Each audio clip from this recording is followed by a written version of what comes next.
अस्सलाम वालेकुम। Second term day 6 में आज हम लोग करेंगे इंग्लिश में यूनिट नंबर 8 और पेज नंबर 49 की लास्ट रीडिंग रहेगी हम लोगों की।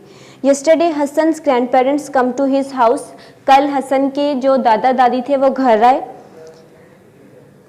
दे were very happy to see him, वो उन्हें देखकर बहुत खुश हुआ। Hasan played ludo with his grandfather, उसने अपने दादा जान के साथ लूडो खेली। इट इज़ 9 o'clock, अब 9 बजे हैं। Hasan is sitting on his bed and praying for his friend Raza, जे हसन अपने बेड पर बैठा है और अपने दोस्त रज़ा के लिए दुआ कर रहा है। Hassan he is thanking Allah for his all blessing, उसने अल्लाह ताला की तमाम रहमतों का शुक्र अदा कर रहा है। He is feeling tired and sleepy, वो थकावट और नींद महसूस कर रहा है। आज हम लोगों की ये लास्ट रीडिंग थी, आपने इसको अच्छे तरीके से याद करना है और समझना है। अब हम लोग करेंगे डिक्टेशन वर्ड, इमला और वर्ड सेंटेंसेस यानी कि जुमले। तो सबसे पहले है इल। तो इल का मतलब होता है बीमार।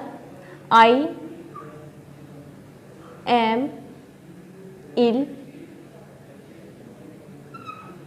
आप इसका कोई भी जुमला बना सकते हैं। I was ill, he was ill या शी वॉज, कुछ भी आप बना सकते हैं। सैड उदास। I was sad, he was sad, they were sad. कोई भी आप सेंटेंस बना सकते हैं लेकिन आपका सैड उसके अंदर आना चाहिए। फिर लंच आपका है आई शेयर माई लंच, मैं अपना लंच शेयर करता हूँ। I SHARE share,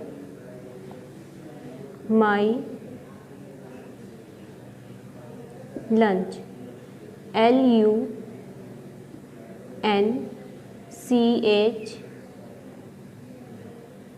lunch. Next है clock. This is a clock या this is my clock. THIS, this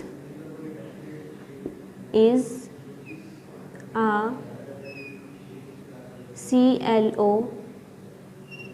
CLOCK clock. Last है आपका soap. This is a soap, soap mean साबुन, या ये भी कर सकते हैं I use a soap for wash my hand. This is a soap. आप कोशिश करें कि इन तमाम अल्फाज को अपने वर्डिंग में यूज़ करें ताकि आपकी इंग्लिश थोड़ी सी बेहतर हो। उसके बाद हम लोग करेंगे डिक्टेशन वर्ड। सबसे पहले है आपका क्लॉक। क्लॉक मीन घड़ी, CLOCK क्लॉक। सेकंड है आपका सैड, सैड मीन उदास।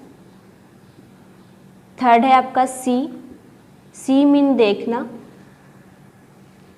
कम, COME कम, कम मीन आना। और लास्ट है आपका help, HELP help, help mean मदद। ये आपने अच्छी तरीके से याद करके अपनी नोटबुक पे इसे सॉल्व करना।